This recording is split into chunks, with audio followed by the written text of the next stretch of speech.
Yep, all good. Well, thank you very much for inviting me to come and speak. I really enjoyed doing the other one I did before. And it's great to have people in the room to listen. Last time that didn't happen. And people online as well. So lovely to talk to you. And I want to talk to you about why waste matters, why recycling matters, what we can do about the things that we use. And I'll tell you a little bit about me, and a bit about waste and climate change. And then if we have time, a bit about plastic as well.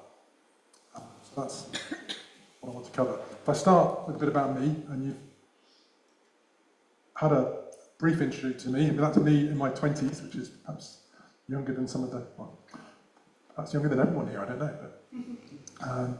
But I started off doing a degree and a PhD at Imperial College, chemical engineering, focused on combustion, my PhD, so I was burning things in a lab, which was great fun, and something's happened here. Don't worry. It's going to be choosy about whether or not I can sign in. Right, there you go. Excellent. But my early career was very technical. I worked at what was called Harlow Laboratory, energy, fuels, engines, studying sort of how to make them more efficient, most of the work, or reduce fuel emissions. So even without realising it, I was working in the environment back then. Quite sort of using lasers to study the combustion properties in the engines and so on. Very, very, very technical. But that moved on to renewable energy and water and waste. At some point, you often end up waste. Waste is produced by everything. It's a fascinating subject. And I moved to RAP, the Waste and Resources Action Programme, that's what it stands for, in 2016 to look after some of their programmes aimed at recycling of materials like plastic and wood and paper, but also construction waste. And I then became chief executive of RAP until 2022. But RAP was set up in 2000, all about creating markets for recycled materials. The government, back in 2000, set it up to try and catch up with Europe. We were way behind Europe then. Recycling rates might have been 10% in the UK. And the way to change it was to recognise that recycling is about materials, about raw materials, and you'll only get recycling to happen if there are markets and it's worth something. It was all about how do you create the markets, so investments in paper mills, trying to change glass recycling, research to make plastic bottles recyclable. But when I first started, you couldn't recycle a plastic bottle back into a plastic bottle. So commissioning research to find how to do that, scaling it up, putting capital to get the first plant built, and starting to make it happen. RAP was all about that. After RAP, having been chief executive, I wanted to get a bit closer to the action, really. The chief executive is not meant to get too deep into the detail, and I do like the detail. So having done that for a while, I wanted to get closer to sort of hands-on work. And I moved to the Minderoo Foundation. The Minderoo Foundation is actually Australian, based in Perth, in Western Australia. And it's a charity in Australia set up by someone who's made all their money from iron ore mining and wants to give away his wealth during his lifetime and set up the foundation to a whole range of things, from environment to education to cancer to looking after First Nations in Australia. But one of his passions is plastic, and he wanted to tackle plastic pollution. And the Minderoo Foundation has a team in Perth who, a very technical scientific team, trying to study the links between some of the chemicals used to make plastic and harm to human health. So epidemiological studies, clinical research, really detailed science. But a team also in Europe where a lot of the decisions have been made about plastic, focused on advocacy and focused on the finance sector. So I was asked to lead a team half in Amsterdam and half in Perth in Australia, which was really quite an interesting challenge. Before the pandemic, I'd say it wouldn't have been possible, but once everyone is used to working on Zoom and Teams, then a very different world. And once you know people, it's quite easy to work like that. So it worked quite well. But our work was focused on the Global Plastics Treaty, which is being negotiated at the moment, and trying to support that and to get it to drive change in plastics. So I'll talk a little bit about that. I finished that work last year, at the end of last year, and decided now is the time to do a whole range of things, to go independent and to do what I want. So I've joined a few non-profit boards, I'm doing a bit of consulting, a bit of interim work, and love to do things like this now. So having after 30 or 35 or maybe even longer years, it's now time for that. So that's me. But if I talk a bit about waste, so in the UK, we produce 200 million tonnes of waste every year, which I think it's about 60 million of us, so that's just over 3 tonnes each. So probably the same weight as 2 cars each of waste every year that we produce, which is a lot. And most of it's ending up in landfill sites like this, filling holes in the ground, creating environmental problems, and waste. If you look at what that waste is, then there are sort of 3 primary categories of waste. The biggest is construction, demolition, and excavation waste, and that, as you can see, is 60% of all waste is from the building sector. It's the excavation when we build buildings, the demolition. It's largely inert waste and quite easily recyclable. So the recycling rates of construction waste is about 90%. So it's very good at recycling, but really we need to use a lot less. When I was looking at that sector, you would find, if they were fitting a building up like this with plasterboard, the standard length of a sheet of plasterboard was a foot longer than the height of the room. And so the top of every bit of plasterboard is cut off and thrown in a skip. And so there's a big piece to be done around designing things so you don't get waste in the first place. And that flows through to the other areas too. The commercial and industrial waste, part of it is like household waste from offices. Quite a lot of it though is sort of oily sludges and sort of quite difficult wastes that are coming up from industrial processes. And then we have household waste, which is 14%. So the smallest fraction, but has some of the most difficult materials. Finding out what those materials are, what's in our waste, is actually not straightforward because it's not, we put it all in the bin, it goes off and it's processed. How do we actually know how much of what there is? There's some reporting of it, but the way you do it is to actually commission surveys. And RAP, my previous organisation, commissions surveys from time to time. This was the last one I could find from 2019, which looked at 2017 data. You find out by taking samples from collections, from recycling plants, from sorting plants, and someone just puts it out on the table and goes through it and weighs every bit and records it. But that sample then tells us what's in household waste, what proportion is recycled, and how much of it is. And you can see there, from the left, the biggest one is actually food waste. So the biggest component of our household waste is food waste, which might surprise you. And the biggest thing we throw away is food. The most valuable thing we throw away is food as well. And the most carbon-intensive thing we throw away is food. And back in 2017, not much of it was being recycled. You can see there that the green bit at the top is quite small. It's getting better with separate food waste collections. So in my area where I live, we have a separate food waste collection. More and more places are having it, but generally it's not collected. The next one is paper and card, which is probably the first material to be recycled for many years. You can see that's one of the big 3 there. Quite good at recycling, over 50% of it there being recycled. Then comes garden waste, which is another big one. And if you live in a rural area, then the big brown bins full of garden waste are being collected. That's pretty easy to recycle, that's recycled. Of course, it's not, if you're in a city, there's not a lot of garden waste happening. Then we come to plastic.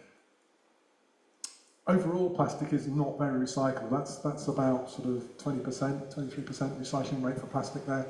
If you were looking at plastic bottles, they could be as high as 80%. So the plastic milk bottle is about 80% recycled because it's very valuable, which I'll show you in a minute. It gets recycled. Comes to glass. Glass recycling rates are quite good. Quite easy to recycle glass. We've been doing it for a long time. Textiles is collected at the curbside, but hardly any of it's recycled.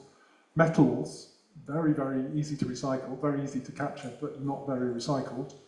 And then waste electrical equipment, which is harder to collect and to recycle. And you can see there very little of it actually being reused or recycled, mostly being thrown away into landfill. Tends to be full of gold as well, so generally throwing gold. I had a statistic once that we were landfilling a ton of gold in the UK, which is worth an awful lot of money. Something not to do. But that's what our household waste looks like. How's it recycled? Well, I just want to show you a couple of videos. Recycling helps to minimise our reliance on raw materials, as well as reducing landfill and damaging greenhouse gases. But you may not know what happens to your waste once it's been put out for collection. There are in fact several different collection methods. Some local authorities ask you to place materials like paper, cans and glass bottles into boxes or bags. The recyclables are then sorted by hand at the curbside into separate compartments on the collection vehicle. Each material is then sent to separate reprocessing facilities, where it is recycled into new products. Other local authorities ask you to keep paper and cards separate from other recyclable materials such as cans, glass and plastic bottles. The paper and card is either collected in a separate compartment on the collection vehicle or in a separate vehicle to the other recyclables. As it's collected separately, the paper and card can be sent for recycling straight away, whilst the other mixed recyclables are sent to be sorted at a materials recovery facility. You may be asked to put all of your recyclables into a single container. The recyclables are collected, mixed and then delivered to a materials recovery facility. Once sorted, the different materials are then sent for recycling. Find out more about the recycling process at recyclenow.com. Recycle Now is one of the campaigns of RAP. So it's one you've probably seen that green swoosh on the back of packaging and so on. That tries to give information to people about what to do with their recycling. This tells you about the different collection systems. You can see there are different ways of collecting. A lot of people will see different collection systems in different local authorities. You could cross the road in some places and get a different collection system. There is moves to harmonise it, make it simpler, but complex collection systems really don't help recycling. What then happens, and it showed you the MRF, this is what happens here. Unsorted recycling arrives and is loaded onto conveyors where non-recyclables are removed. It is then put on a vibrating machine that separates the cardboard and paper. Different types of paper are sorted by hand and then baled. The rest of the recycling continues along another conveyor where steel and tin cans are removed using magnets. Optical scanners are used to identify plastic bottles, pots and tubs, which can then be separated. An eddy current is used to separate aluminium cans. Finally, the glass that remains drops off the end into a large container. Now sorted, the separated materials are sent to be recycled. Not all councils collect the same recyclable items, so check the postcode locator on recyclenow.com to find out what you can recycle locally, or contact your local council. So you can see the way that waste is sorted is basic mechanical sorting processes, sort of shaking things, looking at the difference between a 2D piece of paper or a 3D can and bottle and sorting it out, then using magnets to move bits. The plastic separation is quite high-tech, using the infrared to actually detect what sort of plastic is, and the little air jet will blow it one way into a different container. So getting quite high-tech, but we can sort things quite well. They mentioned the recycling locator. That's something that RAP produces, which tells you how recycling happens where you live. And you can get that on your phone or on your computer, look up, put in your postcode, and it'll tell you what happens where you live. So how should you use your recycling system? Or if you've got something difficult to recycle, like a freezer or a fridge or a bed, it'll tell you what to do with that as well. But if I put my postcode into it, it tells me South Oxford District Council. It tells me that I've got a big green bin for my dry recycling. It tells me I've got a food waste bin for my food, and I've got a garden waste bin, and then a refuse bin. And it will tell me then what to put in it, so I can put cardboard in it. It tells me all the detail of everything. And it sort of matches up very well with the system I have, which is these 4 bins and some great people that come and collect it once a week. 1 week collecting recycle, 1 week collecting the refuse, every week collecting the food. And I found that with more and more being recycled, the black bin is usually pretty empty. There's not much that goes in there. Just some of the plastic films that they won't take for recycling yet. So it's quite effective, and this is one of the highest recycling local authorities in the country. About 65% of all the waste is recycled in South Oxfordshire. It's also, it works hand in hand with Vale of White Horse, so the two have a common system. The same company runs all the recycling and all the services, which again is quite leading to getting costs down. More local authorities could do that. But why does the recycling, why does the waste matter? Well, this is recyclate, waste plastic, waste paper, are commodities, and they have values. The values are traded every day, every week, unlisted. So if I look up the values, this is the January values, for the waste that comes from our bins, you can see what it's worth, and it's not really rubbish. You can see the most expensive down there is aluminium cans that are worth about £1,000 a tonne. So a very, very valuable bit of waste. The natural HDPE, which is the plastic milk bottles, £500 a tonne. Paper, about £100 a tonne. So you can see most things has quite strong values. The things that have less value, mixed glass, because it's got to be further sorted, so not worth very much. And then the mixed plastic, mixed rigid plastics with yogurt pots and so on. Because they're not sorted, someone's got to spend money to sort them. So they're between, you could have to pay to take those away, or it could be zero. But some of these materials are worth a lot of money. It's big business. It's not rubbish. The other reason is that by recycling, we're replacing raw materials and we're reducing greenhouse gases.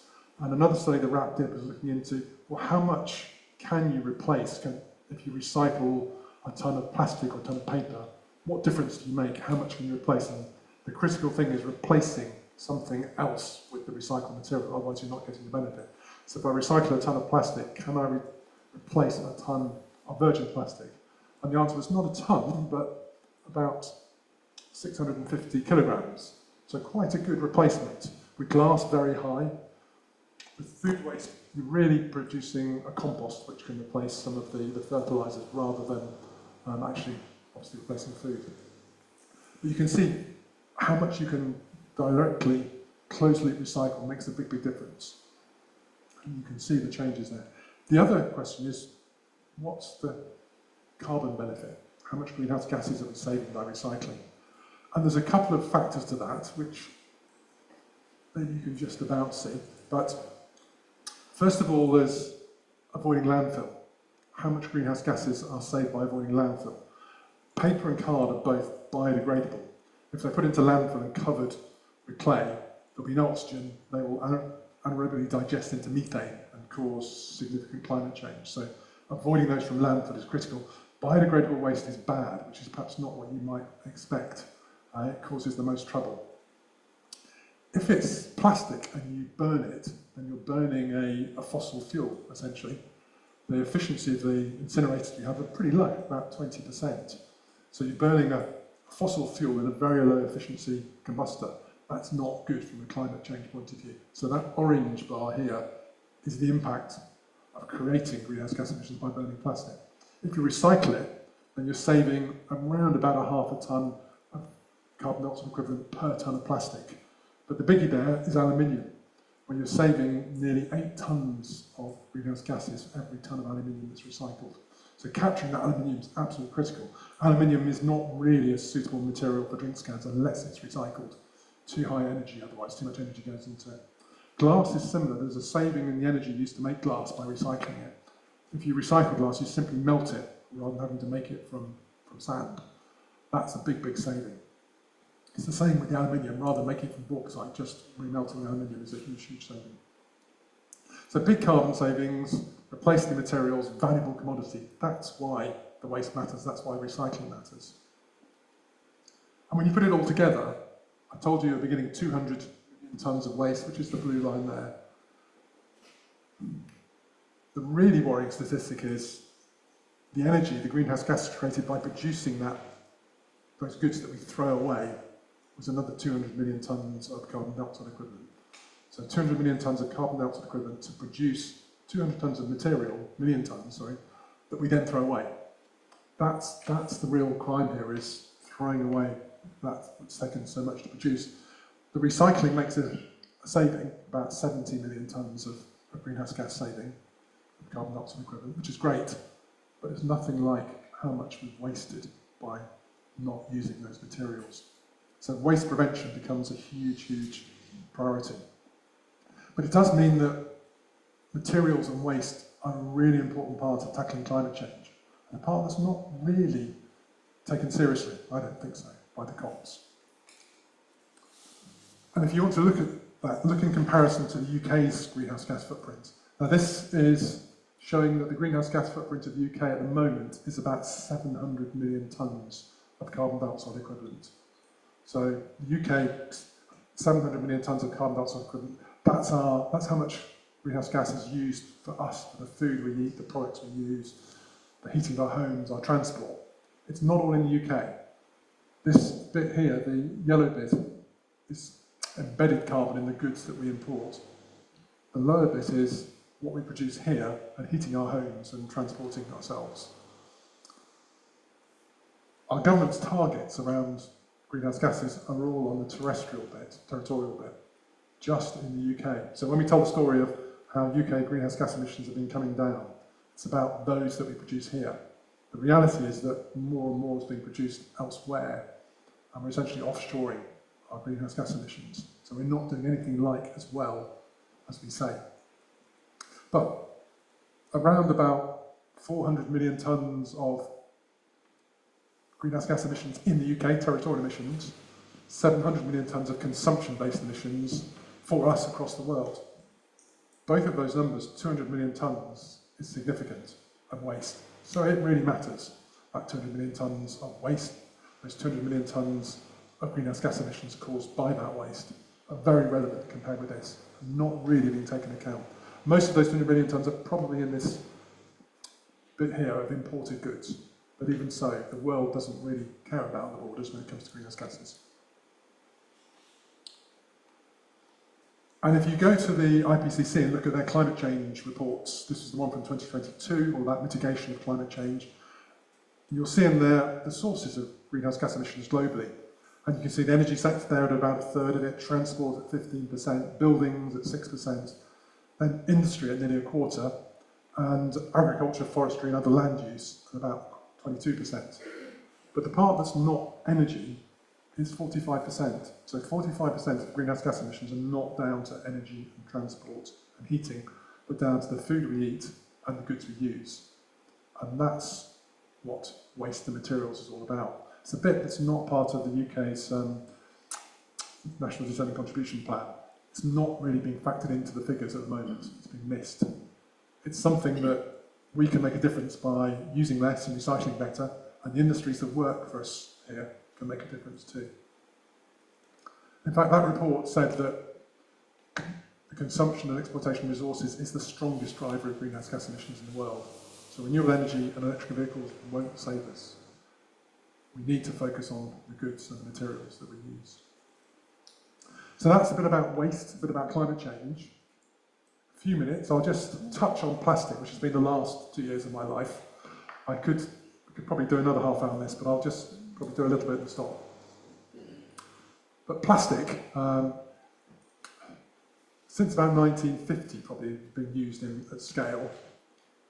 8 billion tonnes of plastic have been produced in the world since then, total. And of that, 90% has either been landfilled, burnt, or just leaked into the environment. Only 10% of the plastic in the world each year is recycled. The other worrying statistic is, since 2002, half of that plastic has been produced. So in the last sort of 20 years, half of our plastic has been produced. It's accelerating faster and faster. This is a sculpture that was built at the UN compound in Nairobi when they first agreed to have a global plastic treaty to tackle plastic pollution. And it was to signify the need to turn off the tap. It's an amazing sculpture that then reappeared at other of the negotiating meetings for that treaty. The trouble is, though, that more and more plastic's being produced. So these are forecasts by the OECD, which are forecasting that plastic use by 2060 is actually going to triple from around 400 million tonnes now to, well, 3 times that, 1.2 billion by 2060, which means plastic waste will also triple, and it means also the life cycle greenhouse gas emissions associated with plastic, which comes from fossil fuels, are going to double. So more plastic, more pollution, more greenhouse gases, big time on a global scale.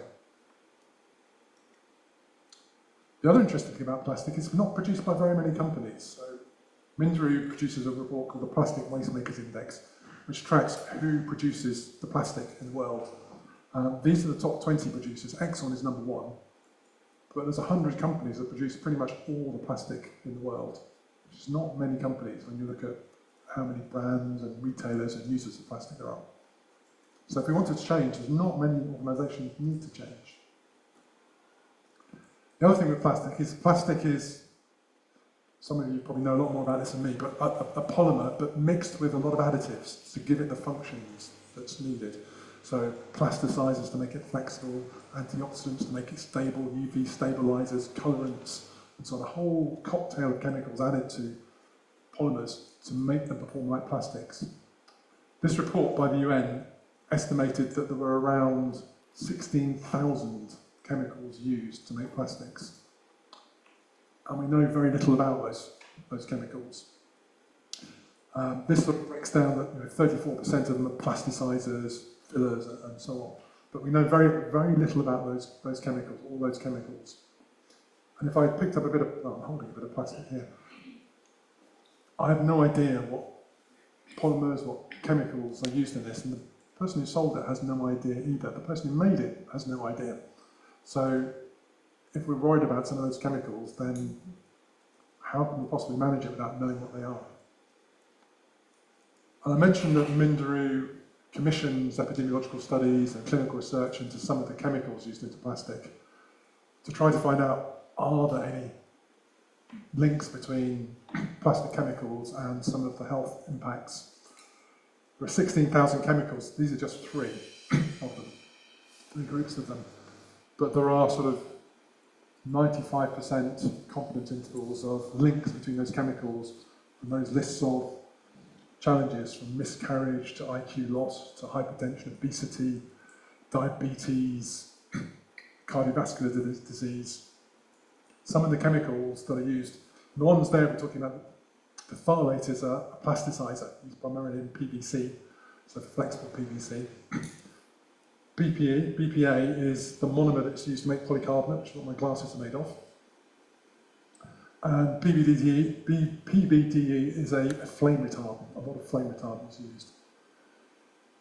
16,000 chemicals, though, you can never actually do the research required to find out if they're safe, and that's one of the challenges that we face. It's where the Global Plastics Treaty comes in, trying to propose a way to deal with that. And it's all very well being in the UK looking at what's happening, but this is Indonesia, a landfill site in Indonesia that I went to, actually in Bali, just outside Denpasar. And you see trucks after trucks queuing up to dump more and more plastic, which is not being properly managed. It's sort of polluting the land, polluting the ocean. The chemicals in the plastic are poisoning the people who are living on the landfill site. So just here is actually a little cafe with a tent, and tents where people live actually on the landfill site as they pick through the waste. So that some of the impacts of this in countries that don't operate like here are really, really quite challenging, which makes that Global Plastics Treaty critical. It started in 2022, it's had 5 negotiating sessions so far. The last one was in Busan in Korea in December. That was meant to be when they agreed. They failed to agree, which I think is actually probably a good thing. They failed to agree because the countries would not accept a weak treaty. There were about 100 countries who said, we're not signing it if it's not good enough. And they were up till 3 in the morning on the last night, making long speeches about how they would only sign it if it was good enough. So the UN was sent back to set up another meeting and to do it better. And we'll look for that to try to tackle plastic from the point of view of pollution, from recycling, from greenhouse gas emissions, from human health. But it's quite a big ask. So from some of the benefits of using waste better to some of the real challenges of not dealing with waste properly. And I'll stop there and we can move on to the second bit. So thank you. Thanks very much, Marcus. Lots of food for thought there, and plastic for thought. We'll take a very short break so everyone can get more snacks and drinks, and see you in a couple of minutes.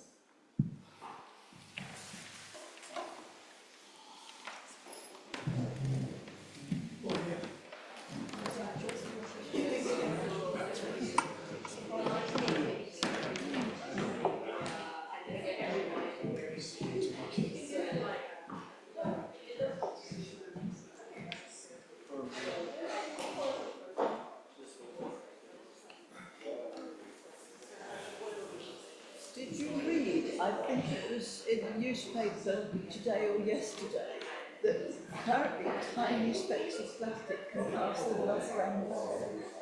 actually get into That's one of the challenges actually what old organisations trying to discover, to set up some of the labs to measure that.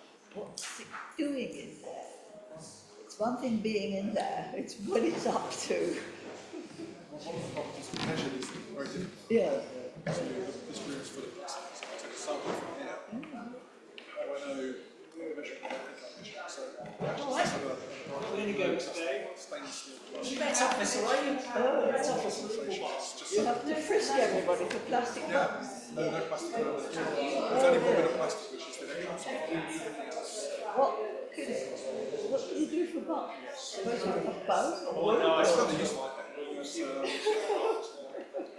Everyone's coming in buttons, aren't they?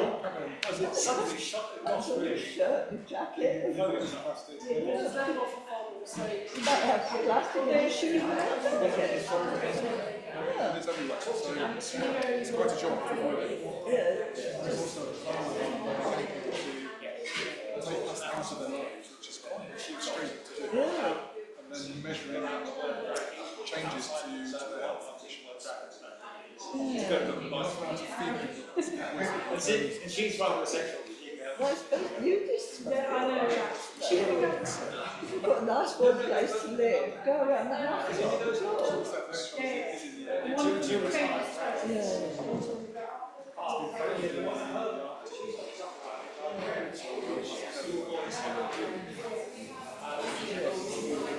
the same time, it's hard to live without it. It does a lot of good stuff. What have I been doing today that I've done? I mean, handles on knives.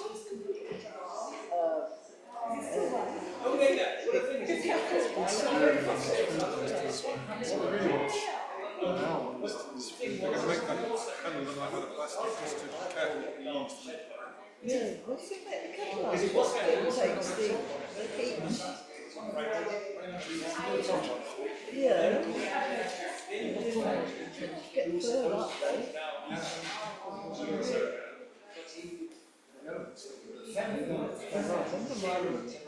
supposed to have a wax kettle when I was little, but it didn't stand itself up. 75% of the original ones, Yeah. Oh dear. Oh, the challenge is that modern life. yeah. What about nylon? I mean, underwear and things like that. Get rid of that as well. Some of the additives. You said plastic in things like Polyester is the same plastic. well, they do recycle that though, because I've been buying some jumpers from Primark and they said at least 50% recycled stuff.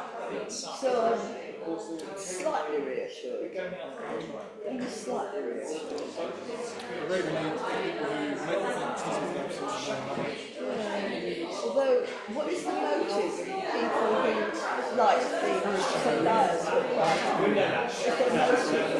Are they convinced that buyers will be more likely to buy that stuff?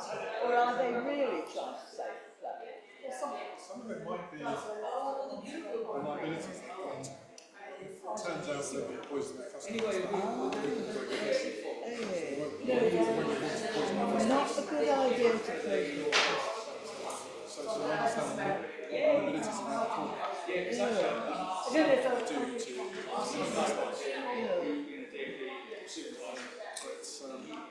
Not exactly apropos of anything to do with that. Have you heard about the shade ball?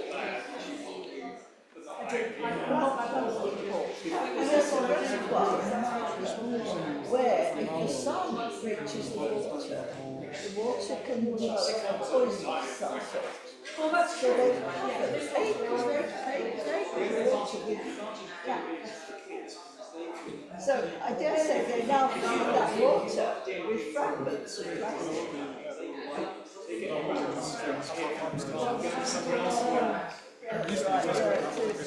Plastic parts, everything, plastic, everything,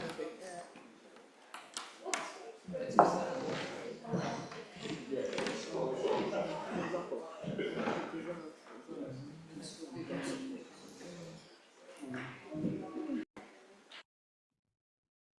Okay, that was just to check that I was on or off. Just to explain how the discussion part goes, please grab my attention if you're in the room. If you're online, please put things into the chat and we will pick them up from there.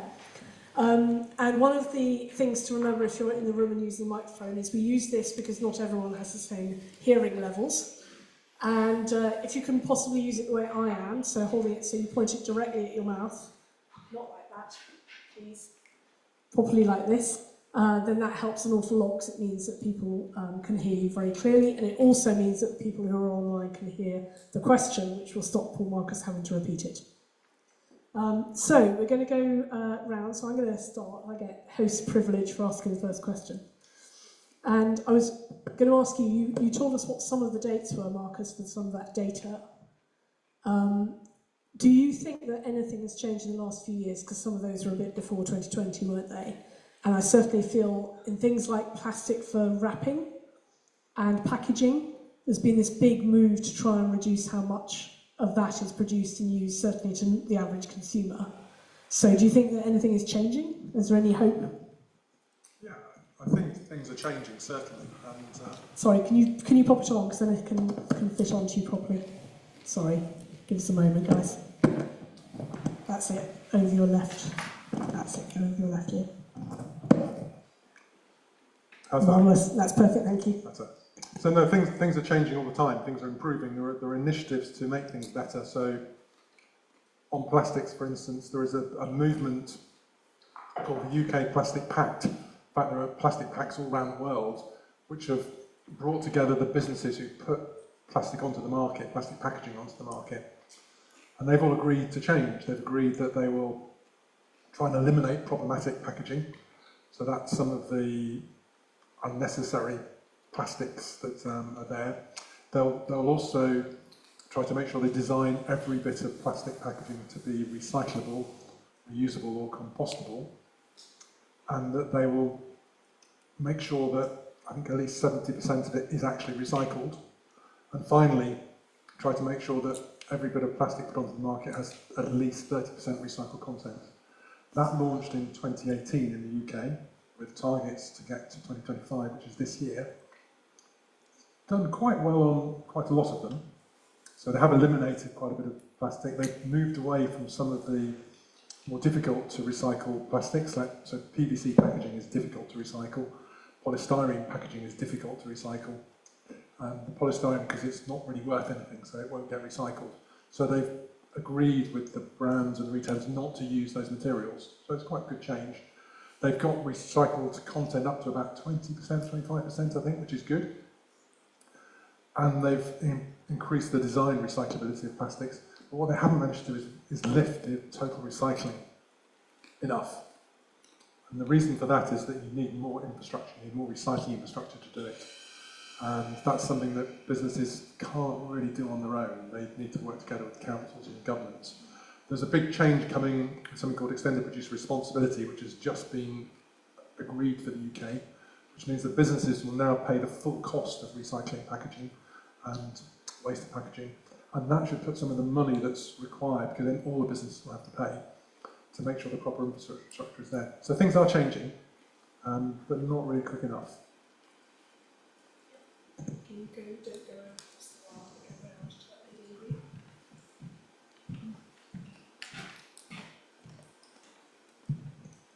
Yeah, thank you so much. Yeah, it's quite astonishing that 60,000 chemicals are used to make these plastic. So if that's the case and there's so much problems with it, why the supermarkets are still giving us the food in the plastic in the first place? Yeah? Yeah. And we are eating it, and we have a food and goods rescue initiative where we go at the end of the day to the supermarket, food that is going in the bin, we just collect it, we bring it to the department and give it to the students and staff, and we feel, oh, we are saving the food waste.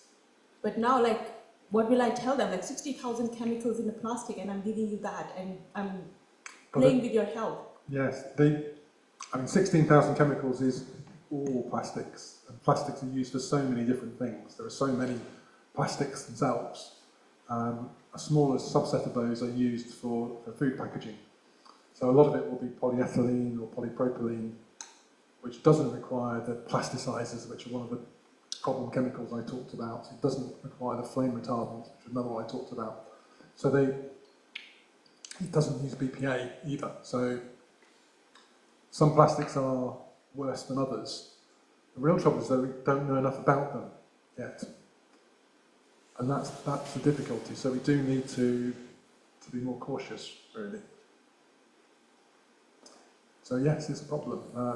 You could be extreme and say, well, I'm not going to have anything plastic. It would be very difficult. And I'm not doing that. I was going to ask, which is very much related to that, and slightly from a chemist's perspective. So, how much is known about whether these chemicals do actually leach out of plastics? Because plastics are a very particular kind of thing, and one of the reasons why we've been using them so long, since they were invented, and so much, is because they're very good at keeping barriers intact. Obviously, I grant that in the kind of dump you went to look at in Indonesia, if a fire starts, which we know does happen, then you've got real trouble because you're starting to put some very dangerous chemicals into the air.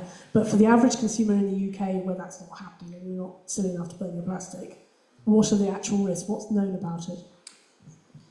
Well, it's one of the big sort of debating points about it, the difference between risk and hazard and which way you should go. And the pressure is to go on the hazard because it's so hard to quantify the exposure. We tend to sort of study these chemicals one by one, whereas actually getting them all together.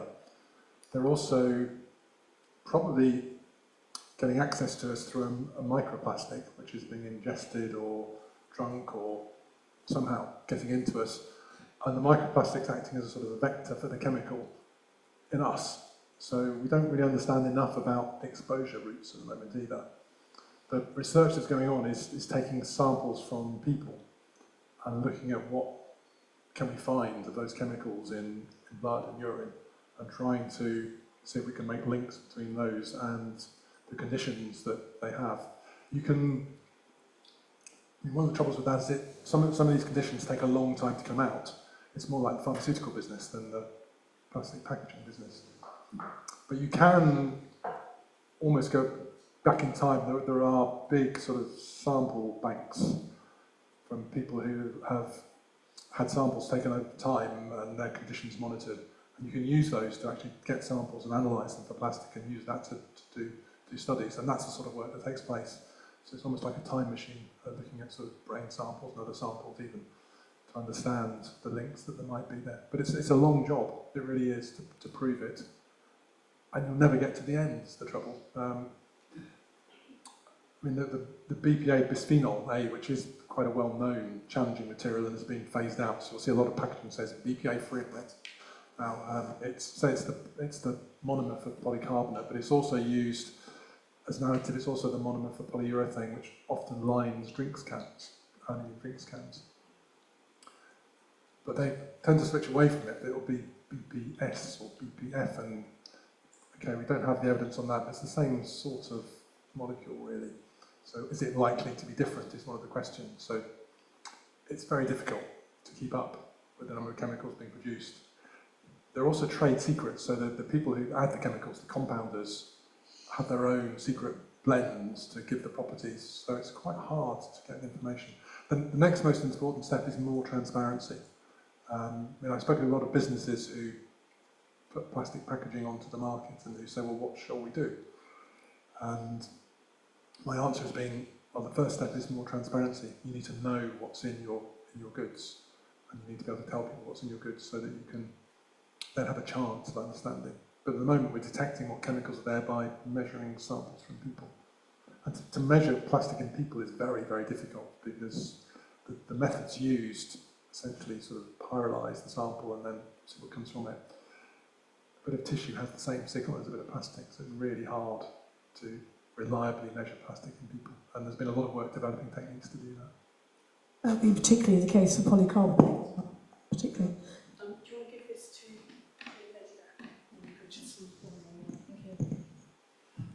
I've always wondered what happens to the rubble after disasters like earthquakes and Gaza and typhoons, and whether that ever gets recycled? I don't know is the short answer, but it would be a huge opportunity. Rubble has always been sort of reused for either making concrete or for foundations and so on for sort of ever. I can't imagine in places where resources are very scarce, they won't be able to not use what's there. You even find, you see Roman temples and Greek temples where the stones have been taken and used to build other sort of farm buildings and so on. So that sort of principle of using what's available to you is quite common. But I can't imagine they would waste the rubble. Thought they chucked it in the sea.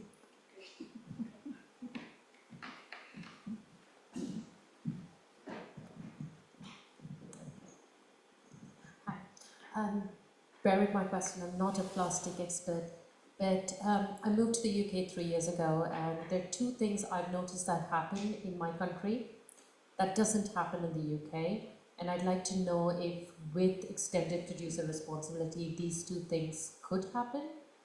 The first thing is we aren't allowed, or we're charged more for single-use plastic cups, especially with the plastic lid.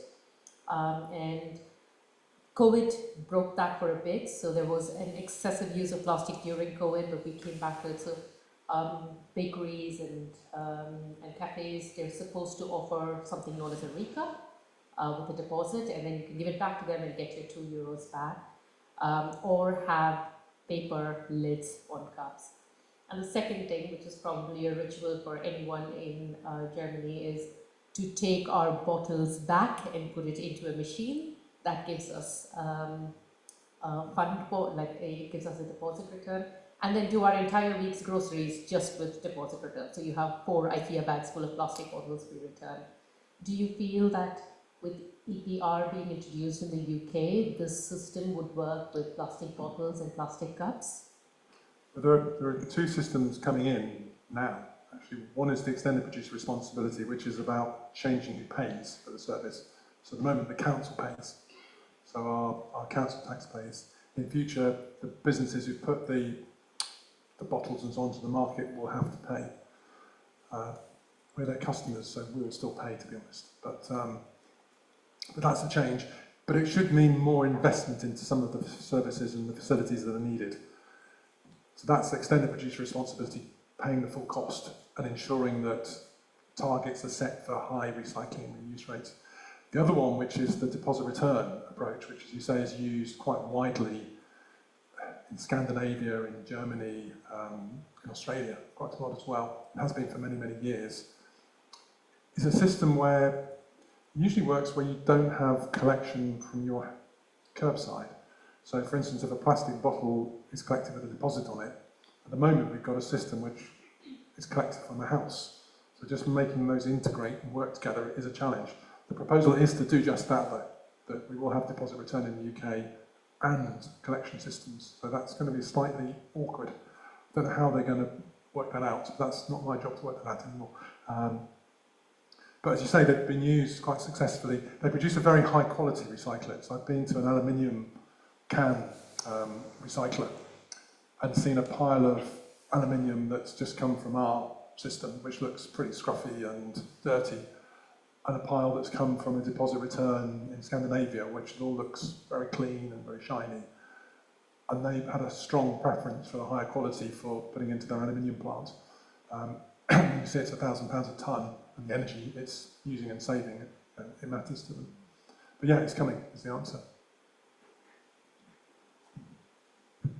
Yeah, thanks, excellent talk. Regarding the oceans and granular plastic, do we know the situation on that at the moment? Well, you mean the spillage of some of the pellets into the ocean? Well, the granular, What do you mean, it might actually be the fish eating. Yeah, so this is the sort of microplastic challenge, where all the plastics tend to break down into smaller pieces when they're in the environment, smaller and smaller and smaller.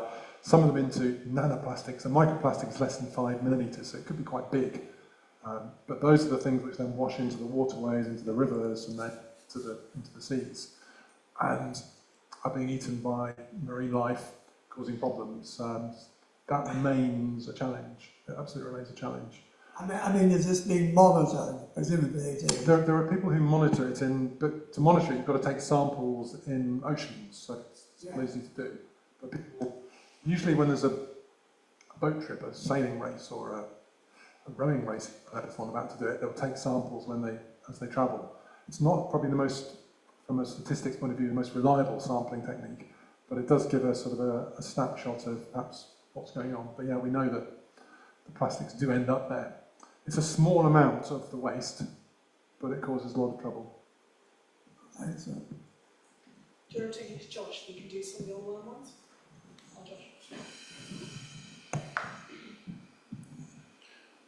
Okay, so do the chemicals used in making plastics get into the factory's drainage systems and then into rivers and oceans?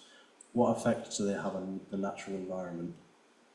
Well, you would hope that the plants that are producing the plastics have got good chemical management and are not discharging chemicals into rivers and into the environment. You would really expect that not to be the case. I don't know in all parts of the world, though. Some parts of the world will not be as good as others. Here we find out that our water companies have been discharging sewage into our sort of lovely sort of seas. So there are chances that, yeah, there might, the wrong thing could be happening. But really it does depend on them using some quite hazardous chemicals to ensure that they're properly handled. So PVC, polyvinyl chloride, the vinyl chloride monomer that's used to make that is very poisonous. And there have been accidents that have been quite disastrous in the US with spillages. They need to go to a lot of trouble to make sure that it's not spilt into the environment. But they should be regulated to make sure that doesn't happen. Okay, thank you. How confident can we be that our recycling is all treated properly and does not end up being exported for someone else to dispose of? Quite a lot of it is exported. One of the challenges is it's a raw material, and I showed you that graph of our consumption emissions, which showed you that a lot of the greenhouse gas emissions for the UK were embodied in things that are imported. So a lot of our production is not in this country, and the raw materials need to go back to where they're made. So there is a need to export some of those materials. Plastic is one of the ones that there's a lot of export. So we probably are processing about 1/3 of the plastic waste we produce in this country. 2/3 are being exported. It would be much better to be done here, but that means we've got to build a lot more infrastructure and we've got to ensure the market's okay. Possibly the extended producer responsibility will help that. The system currently requires, though, that our environment agencies check on where the plastic is being sent or where the packaging is being sent to be recycled, and it's done to a similar standard to here. Not easy for them to do that all over the world, but there is a requirement for companies who export to demonstrate that it's done to the same standard. Okay, with the rise of battery technology, does this not mean that there will be a lot more metal waste produced into waterways? I mean, battery production, battery recycling is a big issue. It's not one of my specialist areas, but with electric vehicles, there is going to be a need for a lot more, not just recycling, but reuse. And there are schemes that will take an electric vehicle battery and then use it as a battery for a house, and so that energy can charge it during the day and the battery can then run it at night. And the demands of a battery for a house versus a car are quite different. I'll defer to the person in the corner there for me to be more detailed. He's far more knowledge about some of those things than me. But do you want to make a comment on battery recycling? I don't think recycling is really the problem now because the life cycle of the battery needs to get done. I think the problem now that we have is the requirement for the critical raw materials to make the first set of batteries. That is going to allow people to open new mines because there's no way we can get all that material from urban mines or from waste. What that's going to do is it's going to make primary material from mines cheaper, and that's going to reduce the incentive to recycle and get these materials from urban waste. So at the moment, the spike in EV usage or need for batteries is disrupting the demand side intervention and taking the circular economy back by 5 years, because it's going to make recycled material more expensive than primary mining. So I discovered somebody who's doing a PhD on this, who's just been answering the questions for you, but essentially saying that the issue with batteries is the critical raw materials that are needed to make them, and the huge rush to make more and more electric vehicle batteries is really distorting the market at the moment, which is going to cause a lot of problems in the future in terms of some of the investment that's needed. So a difficult but critical area, really.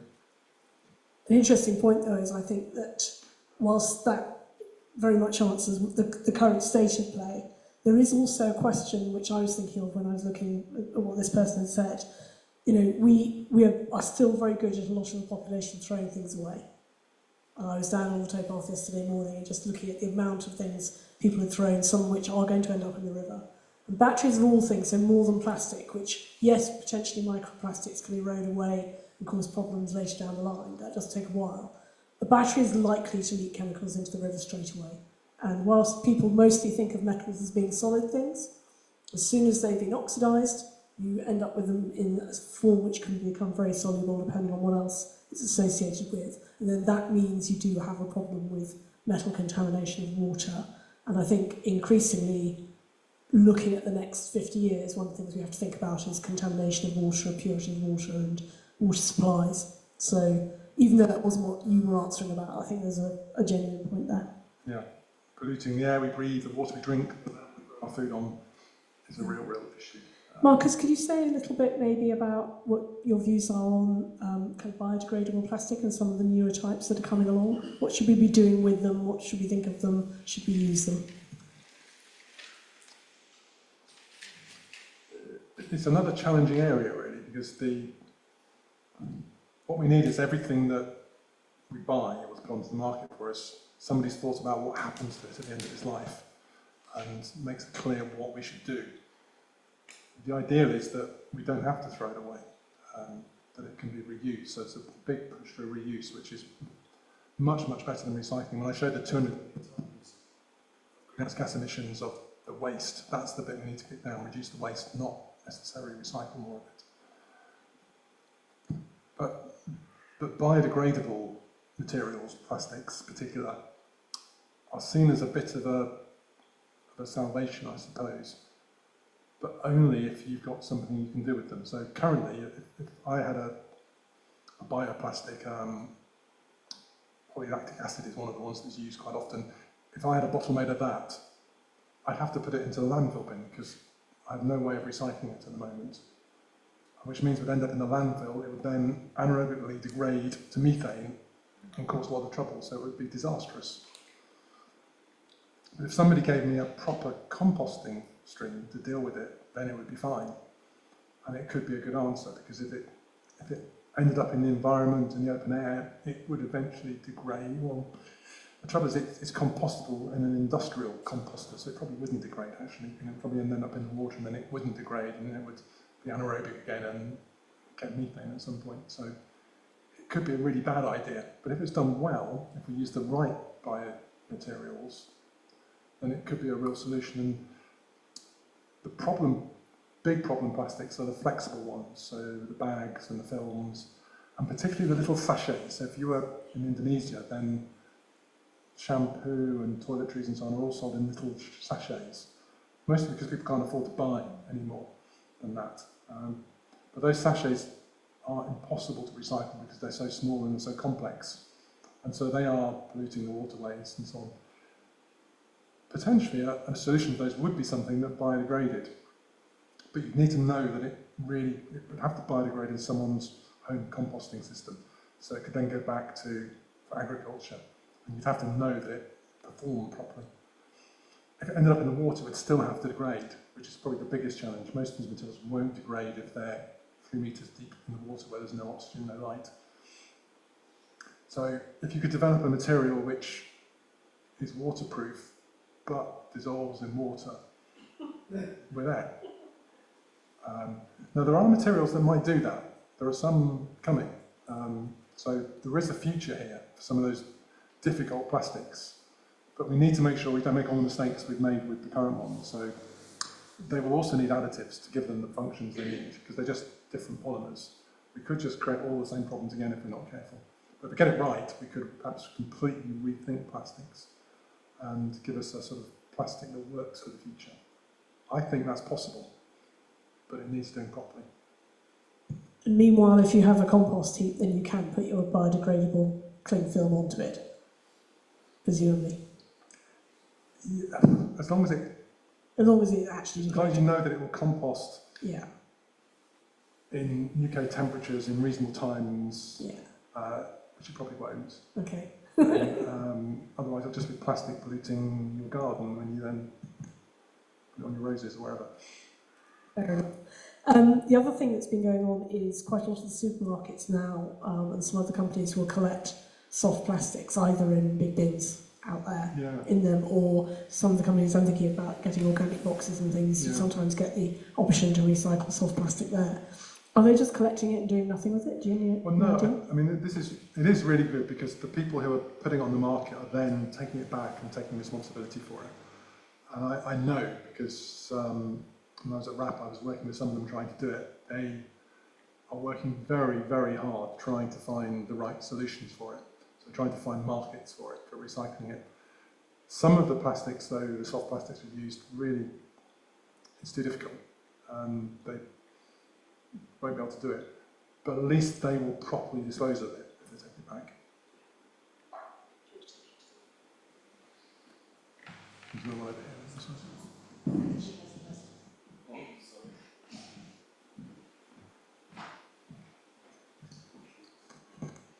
I've got a couple of questions because I'm a scientist and I'm a chair of this Dunn School Green Group at the Dunn School, and we try to reduce our plastic consumption and then also wash and reuse these plastic. I just want to know, like, how do you sort of make sure the washed plastics, the plastic that we use, we decontaminate or we autoclave, which changes the shape and maybe quality of the plastic, and when we reuse it, we can reuse it 40 times. But I just want to make sure, as you said, you should reuse the plastic if it's possible. And will it make a difference in my experiment? Because I'm washing and reusing it. I'm washing it well, but I'm autoclaving it so that I can reuse it. Yeah? I mean, different plastics... It's polypropylene. Yeah, I mean, different plastics sort of will take different temperatures. So it probably depends a bit, to be honest. So it's polypropylene, not the polystyrene. It doesn't sort of take the heat. But polypropylene can be sort of washed and autoclaved and reused. And we've been doing that, but then I am worried about the experiments that we are doing. Will it affect? Because these are all biological samples. So it degrade the plastic they're using. It will depend a bit on the temperatures and so on. You probably need to look up the sort of melting temperatures of the plastics you're using and work out what temperature you can go to without changing it. And then I've got it's probably an answer to the plastic packaging. So we've been collecting all this plastic packaging and nitrile gloves, and we sent to a company in Hull. They make these plastic plies out of it. So they make small pallets and make plastic plies, and that can be used for the for like a wall, or maybe making planters or something for the like when you have bathroom tiles and all. So instead of tile, they're just using these plastic plies. So that's what is one of the way. But they are so expensive that we had to pay like £140 for like 100-litre bag, which is like we're doing it, but then it's just so expensive. They said we just charge it from you rather than giving it to schools or all these plastic that we've been using the plastic plies for. So there is a way, but it is very expensive. So yeah, I mean it's there, and I don't know if I should ask more questions. So is there a way of recycling nitrile gloves? Because nitrile is so expensive and it comes from Malaysia, and then we had problems during the pandemic getting all these nitrile gloves.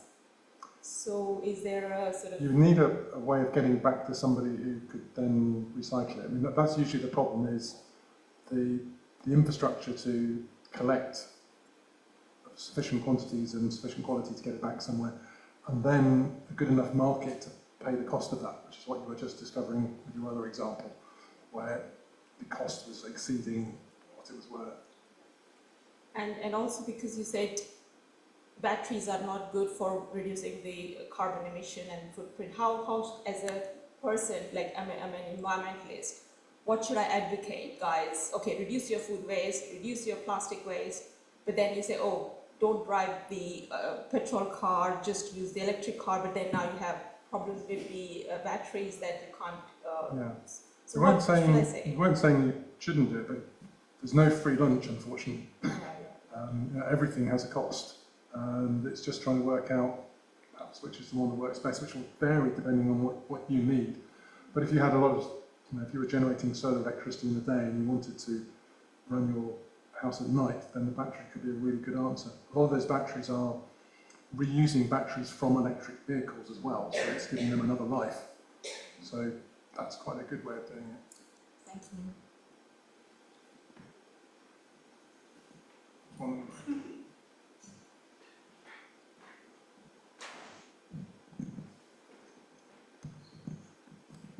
I have a very simple question. Do we have enough waste? Do we have enough waste? My research on critical materials in the electronic sector says, in terms of metals, we're in a phase where there is so much waste it's a problem, but there isn't enough waste to economically recycle it. So there isn't enough waste to fill in one recycling plant to run at full capacity.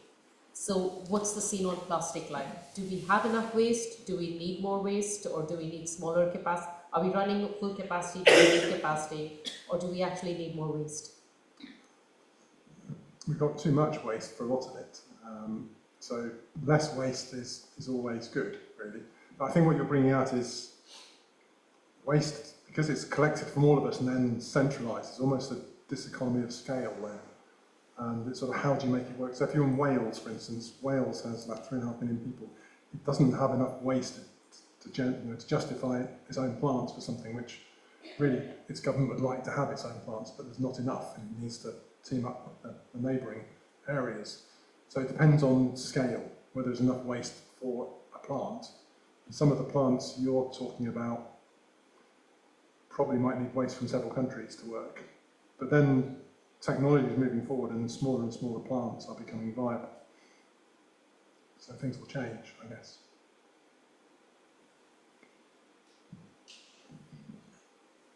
So I came across an article about engineered bacteria that can break down nylon from clothing. So I was just wondering, it said that it wasn't fit for commercial use for another few decades, but I was just wondering how this fit into kind of what you've experienced and maybe what your thoughts are on that.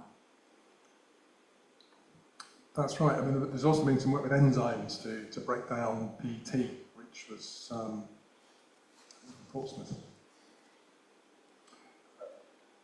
They can have a place, but you need to work out how the whole system works. So if you were going to use that to treat some of the waste, which waste would it be and how would it get to them and how would it have enough? How would it work? But it could be part of the solution if it's designed in as the solution.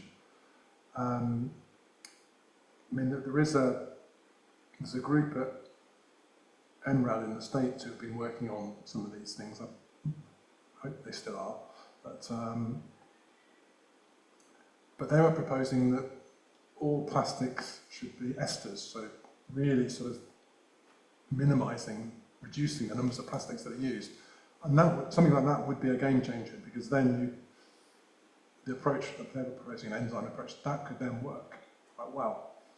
And it could be an alternative solution away, because that would break it back down to the monomer, be a very effective way of recycling something. But it would only work if this whole system is rethought. So it's all about systems and making sure the whole system works.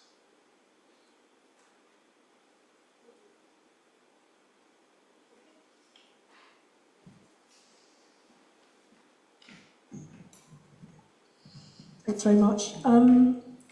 Give us some general ideas about what we can personally do. So one thing I picked up earlier was your point about electrical waste being relatively valuable, and perhaps, one of the things that perhaps people don't do enough of is to think, where can I recycle that? That still feels a long way away. Sometimes we remember to, sometimes we just don't bother, put it in the bin rather than take it to the recycling dump. So that seems like one of the things. But what else can individuals do right now?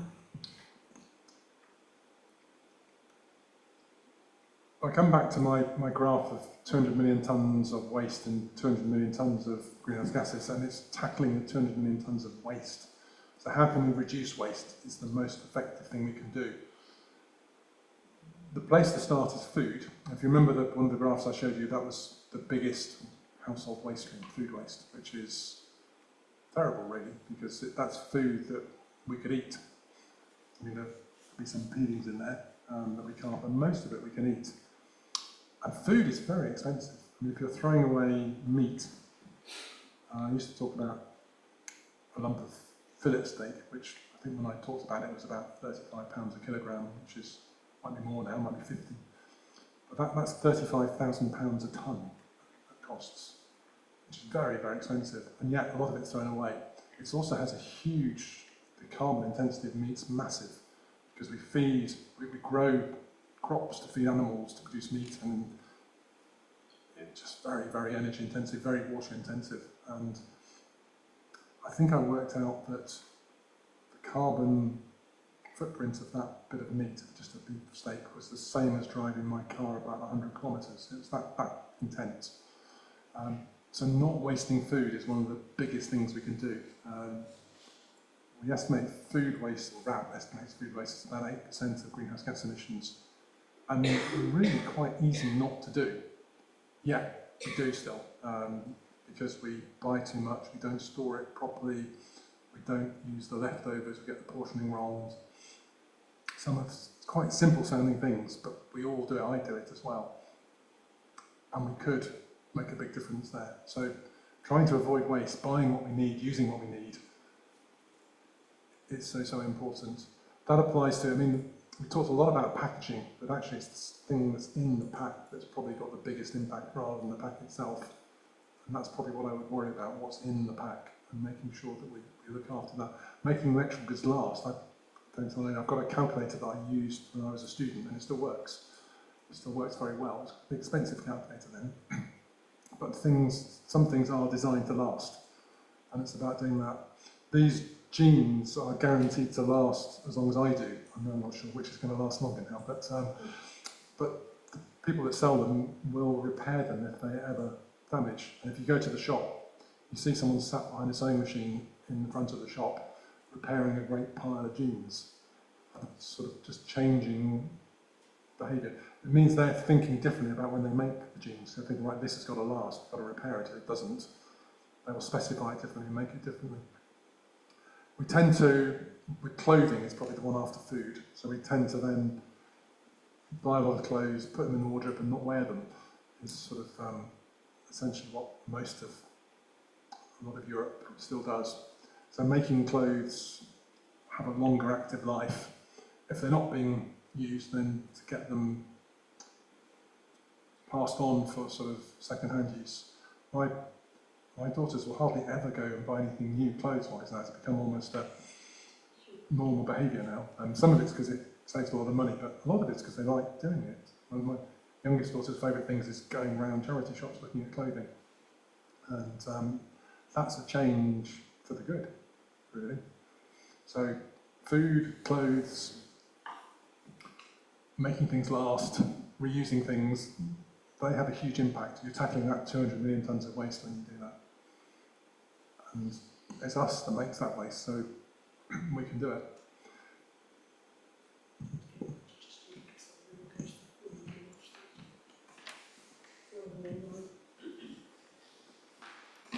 Go down to the bottom I have a friend who's developing ways to recycle used nappies in Belgium. Are there lots of specialist waste streams being developed? Yes, there are. Wales was doing something similar, actually, looking into those sort of nappy-type products, which is a growing waste stream, which is a challenge to deal with. And there are systems that try to get the plastic back out of them and paper back out of them. There isn't currently a collection system for them, so you need to put that in. But yes, there are people doing that. I mean, the other one was, of course, the reusable nappies. There's been quite a movement to try to make reusable nappies easier to use and so on. And there's a bit of a shift back to those as well.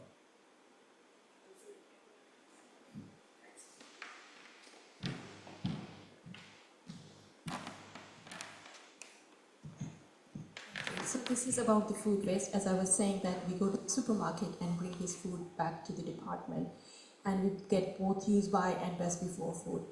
So the best before food is fine, we can always distribute the next day, but the use by food we have to distribute the same day. Even though the quality is so good, I mean, I've kept these sandwiches for like 3-4 days and they're still fine. So why can't supermarket change the date? Because at least they can be sort of used, and then we can, and people sort of can decide, okay, because this is not used by, we can distribute as well, or we can eat as well, because that will make a lot of difference for the food waste. This was something I worked on at RAP actually, was labels, state labels cause a lot of waste, and often they weren't necessary. I know there are two labels, as you said, there's a use by and a best before. The best before one is just about quality really, so best before actually means perfectly good afterwards, but the use by is a food safety one, and that one does need to be followed. So the Food Standards Agency sort of agrees what can have a best before date or no date, and what must have a use by date. So if it's a bit of chicken, for instance, it would have to have a use by date. And there's a food safety issue. They've obviously got to have some safety margins in there, so it might look still good from the point of view because they couldn't have the date just when it's just after it's gone off. But it's a food safety, so you have to be very careful with use by. We did do a lot of work though trying to agree things that didn't need use by dates. Milk is a good example of that. So milk used to need a use by date, and if milk goes off, it's not bad for you actually, it just doesn't taste very nice. And so milk does not need a use by date. The best before date is perfectly good, and it's a bit obvious if it doesn't, it's gone off. Some cheese is the same, so there's a lot of work trying to declassify from use by to best before, and quite a lot of success, but some things do need the use by, unfortunately. It's Josh again. We've got a comment and a question from the same person.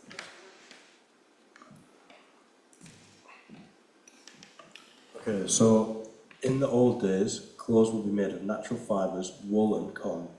Now it's all synthetic, especially acrylics, and washing acrylics produce fine residues in water.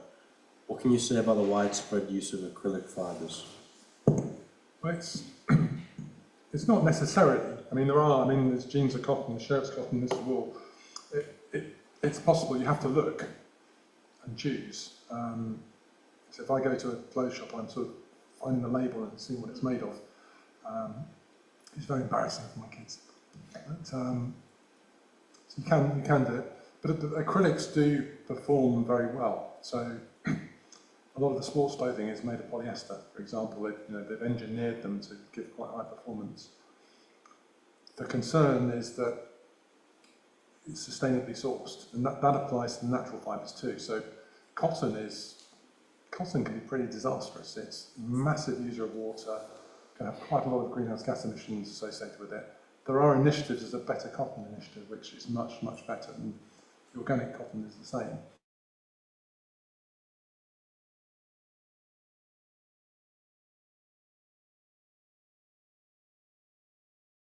Well, I mean, sheep aren't great. A lot of methane, they're sort of ruminant animals that sort of eat grass all the time. There's quite a lot of greenhouse gases associated with sheep. So again, there's no free lunch. But the other thing you would want, though, is that materials that are not shedding microplastic fibres. There's quite a bit of research going into how can you design textiles that don't shed microplastics. And there are ways to do that. So it's not a simple answer, I'm afraid. A recycled polyester would be much better than a virgin polyester. It'd be a lot lower carbon, a lot lower water. And a sort of low impact cotton would be the same thing. But the real secret is to keep wearing it, because that makes the biggest difference.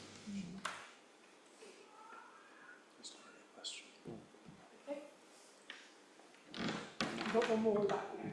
We'll make this the last one. I just wanted to add something that just to what you mentioned. Last year we did a research, it's going to be published as the Circular Threads and we analysed exactly that. And if you need, and we did this for a white shirt, so if you need a white shirt, the best option is to borrow it from a friend.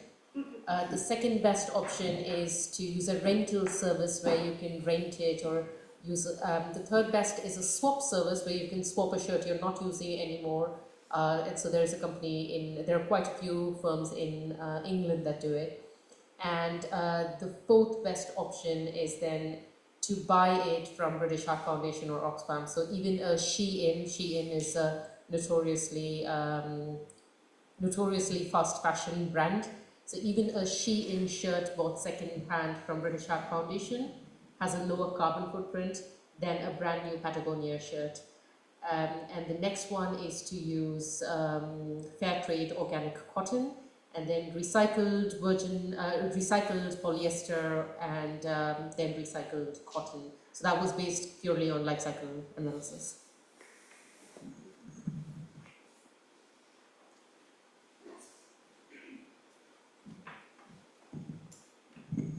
Thank you very much. I think I've heard the name of the company you mentioned there called Shine, as well as Shein. So I think people use both ways of saying it. Yeah. So that's exactly it. And obviously there are other fast fashion brands that are quite well known now. We're going to close up now, and I'm going to come back where I can be in the camera view a little bit more. But thank you very much, everybody. That was a very interesting discussion. Just before I do thank yous, just to look ahead to next month, which will be the same date of the month, because we're back in a non-leap year. So the 11th of March will be Peter Hoare, who's been working for many years. He's near the end of his career now, he's about to retire. And he's actually a chemist here in Oxford who's been working on how birds sense where they are against the Earth's magnetic field, which comes down to a very interesting bit of chemistry, which he and various other people collaborating have been working on for years.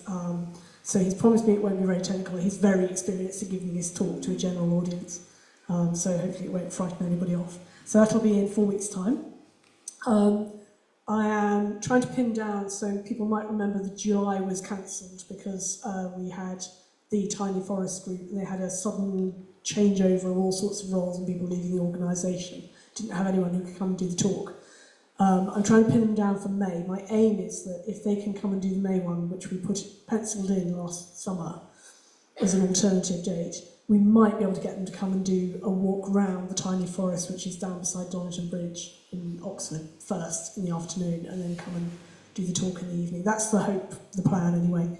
The Tiny Forest is looking a little bit scruffy. I was looking at it from the other side of the river on Sunday, and it's definitely looking scruffy, so it needs some TLC. Maybe that would inspire them. So keep an eye on the mailing list, keep an eye on the website. The video for the January one will go up very soon. My thanks as usual to Pharmacology for giving us a home here, which is fantastic and amazing. And obviously to all the people who talk at the cafe, particularly also the people who come in the room, because it makes a big difference to how the speaker gets a bit of feedback, a bit of direct chat, which is lovely. So thank you for turning out on a cold night. I've got a lovely big team of helpers today who are about to help me dismantle everything and put it all back in place in record time, so big thanks to them for helping out. And thanks particularly to Marcus for a fascinating talk and a really good evening. Thank you.